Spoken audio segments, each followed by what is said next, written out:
In this chapter, we will summarize the principles of dealing with stress and how to recover more effectively.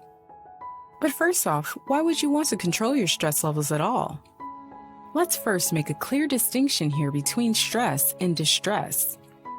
Stress is a normal physiological response to changed conditions, either inside or outside, and prepares your body to better deal with those changed conditions. It is a necessary function. Without it, we wouldn't survive or evolve. Distress, on the other hand, is a state where stress has gotten out of hand. Either it is produced as a wrong kind of action to wrong stimuli, or it is prolonged. Prolonged and out-of-hand stress wreaks havoc in the body and brain. As for metabolism, distress is one of the most harmful problems. You can correct nutrition and physical activity in one day. It is a matter of state and knowledge. But you can't just switch off distress. Distress, untreated, causes the same kind of hormonal problems that sleep disorders do. It is one of the reasons why people lose their sleep, and the cycle feeds itself.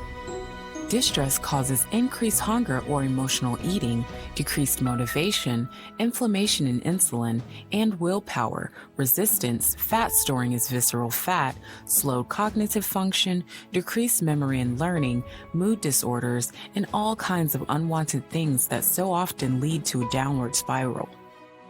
Basically, it affects A, physiological circumstances like hormones, and B, behavior like eating habits. That is why the distress needs to be controlled and the stress resistance trained. What are the practical ways to deal with distress? 1. Analyze the situation. Stop and write down everything that affects your everyday life, emotional, and physical well-being. Don't leave anything out. If it suits you better, write a diary for some time. What causes what? Is the bad sleep the problem of your stress, or is it the other way around? 2. Deal with the cause of stress first, not the symptoms. We so often overemphasize the importance of recovery, but it is not always the solution.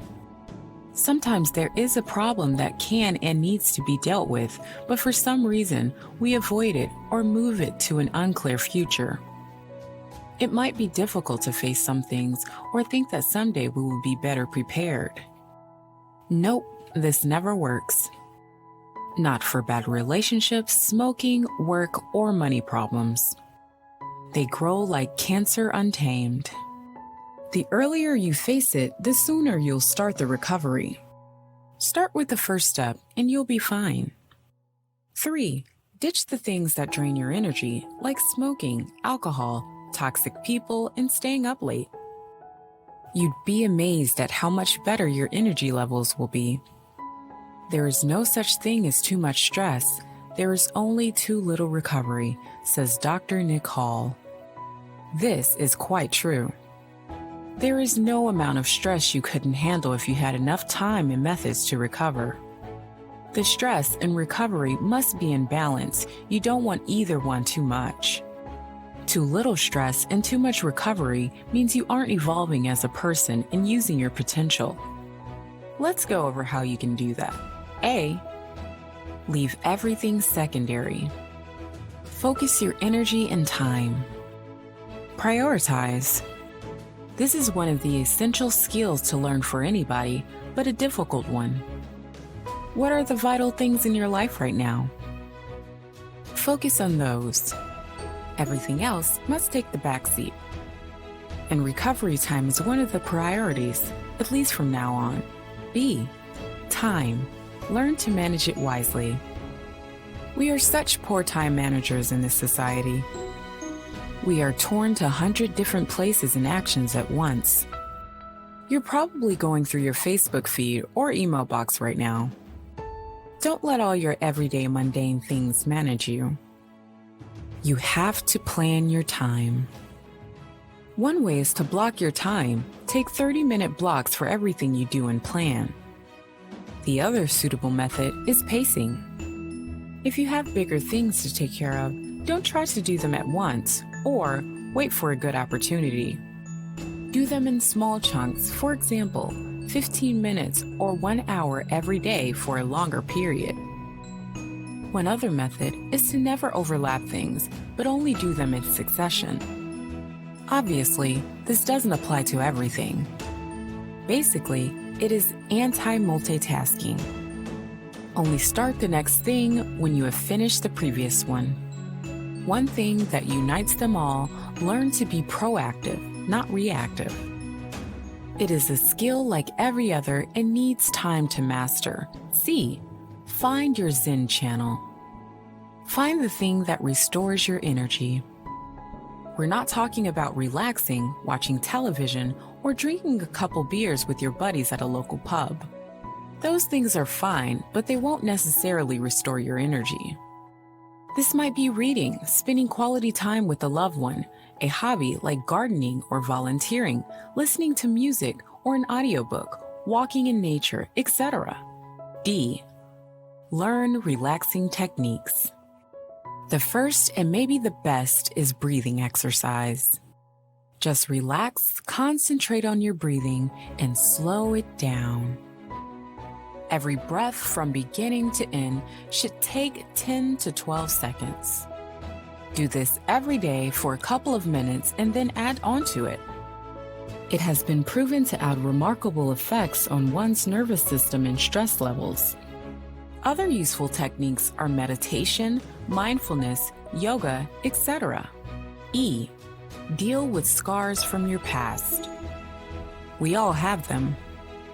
Others are more debilitating than others. If your childhood traumas, past relationships, or other hardships are still haunting you, you might want to do something about those. Our mind tries to protect us and develops different kinds of mechanisms to cope. The problem is when those mechanisms grow too strong or last far beyond the time they were needed. There are several ways to deal with those. Read and learn about psychology, go to the psychologist or therapist, go to group therapy, enroll in internet therapy, enter a support group, get a coach or a mentor, etc. Of course, those aren't the only ways to deal with scars. For some people, it might not be dealing with their past, but helping others. If you don't know what to do, start with something. As long as you do something, do not just ignore the issue. F. Take care of your body. It is an old cliche that a healthy mind needs a healthy body. But it is true nonetheless. Nutrition, hydration, sleep, rest, chronic diseases, physical activity, those all need to be addressed. Okay, we can talk about stress and recovery for hours. It is an important and extensive topic. But the point here isn't to teach the subject, but to give an overview and main principles. To summarize the most important points, stress is necessary. Distress needs to be dealt with. If distress has an exact cause, deal with this first. Stress needs an equal amount of recovery. You don't want to get rid of stress because it is the power that keeps you evolving and moving forward. If you haven't already, start planning and mastering recovery and stress relief principles.